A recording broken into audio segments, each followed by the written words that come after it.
Hello, good afternoon everyone.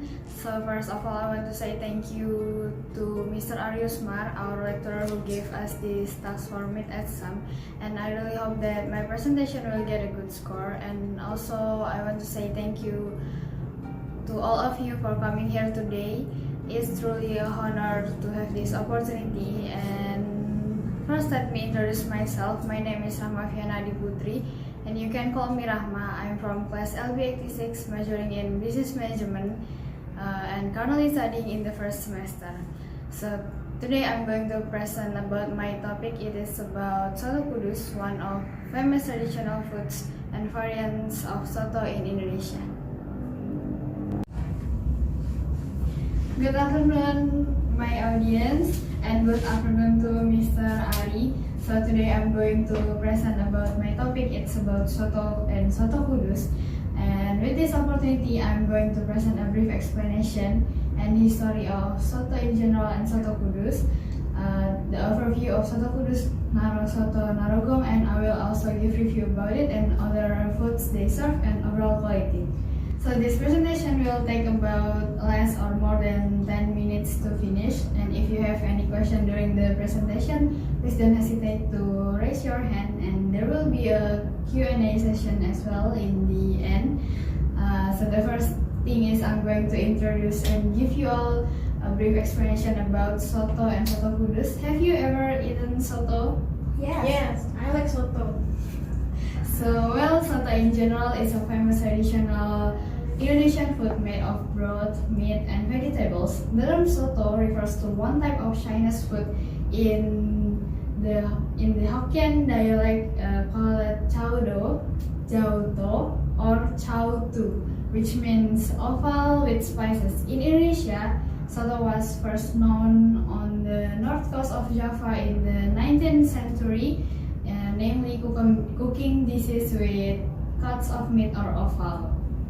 Soto is considered Indonesia's national dish as it is served from Sumatra to Papua in different variations. Soto is available everywhere in Indonesia, like in many open-air eateries, in the corners of the street, regular restaurants, even in fine dining restaurants and luxurious hotels. In this development, soto spread throughout the archipelago and adapted in many regions with their own characteristic.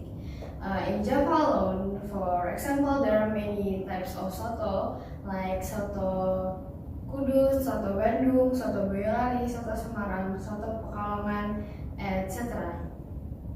Although it is still one region, the type of soto in each city is different and has a character that produces different flavor. So as you can guess, I will present one type of soto that originated from Kudus, Central Java. Soto Kudus has similar taste with soto Semarang and soto Lamongan. Soto Kudus contains shredded chicken meats or buffalo meats to show respect for Hindus who don't eat beef and bean sprouts. Moreover, it is quite unique since it doesn't use coconut milk. So the broth looks rather a little bit murky with slight yellow color and tastes fresh. Usually served in small portion on small bowl, which is known as a tradition in serving soto kudus. The rice is usually directly mixed into the rice, but you can also ask for the rice to be separated.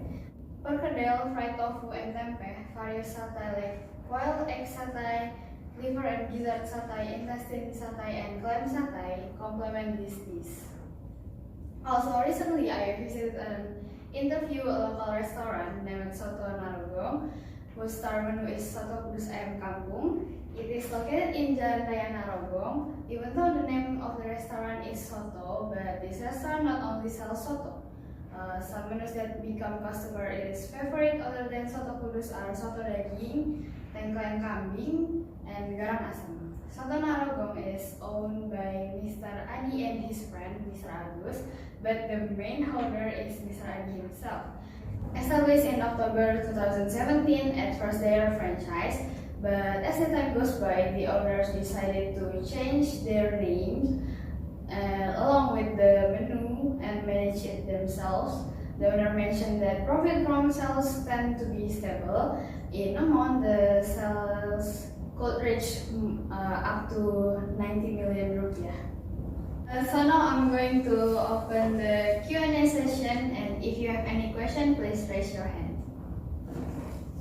Yes? It is said so that Soto Kudus has similarities with Soto Semarang. What makes them similar specifically? Okay, thank you for the question. Now I will try to answer your question. Soto Semarang is characterized by a clear brown broth, different from Soto Kudus, whose yellow broth is rather murky. Soto Semarang complimentary satay is always soaked in soy sauce so that it stays wet and enrich the taste of soto. Meanwhile, satay in Soto Kudus is served dry. If Soto Kudus sprinkled with fried garlic, Soto Semarang is usually sprinkled with fried shallots. Even Soto Semarang use vermicelli or soun, while Soto Kudus does not. Although both of them commonly use chicken meat, Soto Kudus often use buffalo meat to respect Hindus who do not eat beef. Do you understand? Yes, thank you. Thank you. Anyone want to ask again? Yeah, me. Every business has a target market. Then, who is the target market of this restaurant, as I can be seen from the demographic or other factor? That's a good question. Thank you. Yes, like you say, all businesses have their target market. So does this restaurant. The owner first set up this restaurant by targeting factory workers in the area behind where the restaurant located, people who pass by the main road, and people who live nearby, since there is also a housing across the restaurant. The food served itself can be eaten by anyone, various generations from young to old, since soto is a familiar food for Indonesian, and Soto Kudus has a taste that is easily accepted by anyone in Islam. Do you understand? Yes, thank you. Thank you. Well, if there is no more question, I think I will end it here.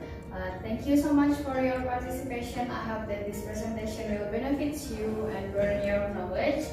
And now you have preference in choosing where to eat soto kudus. Thank you. You're welcome. Thank you. Bye.